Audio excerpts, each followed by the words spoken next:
A gente vai falar sobre o texto, né? O gênero textual fábula. Bom, a fábula é uma narrativa de caráter ficcional e usa alegorias para construir seus sentidos. Como assim? Os animais que são personagens que possuem características humanas, como a ganância, preguiça, inveja, a sabedoria, astúcia, entre outras características humanas.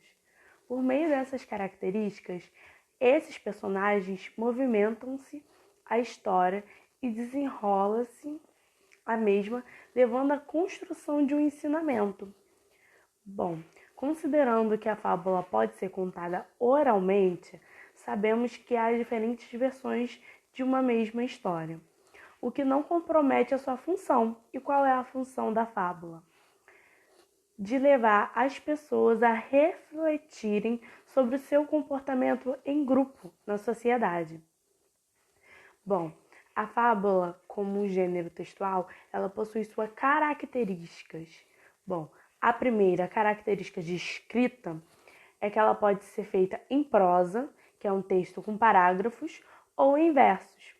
O título faz referência às personagens e o tempo e espaço que acontece a história é o habitat desses personagens. Bom, a linguagem pode ser simples e objetiva e pode haver diálogo entre esses personagens. Bom, como assim?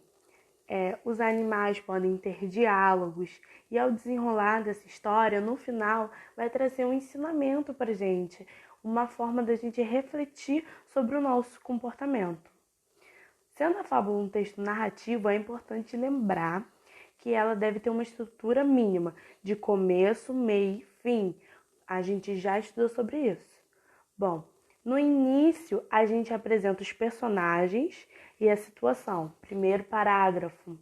Esse conjuntinho de linhas, pode ser 3 ou 4, eu vou apresentar os personagens e a situação. Desse parágrafo eu vou pular e vou para o meio. Depois a gente vai desenvolver o texto, contando a forma que os personagens interagem em torno da situação. Pode ser, o maior o meio, né? Umas 5, 6 linhas, pulamos para o final, onde a gente cria um final surpreendente, que gera uma reflexão dos leitores, de quem está lendo, e um ensinamento, uma moral, na qual aparece no final do texto, falando que toda aquela história pode trazer qual ensinamento para a gente. Bom, os temas são variados, ligados às características dos animais. Por exemplo, o leão, ele tem a força, a coruja, a sabedoria, a raposa, a astúcia. Bom, agora vocês vão produzir a fábula de vocês. Quero ver, hein?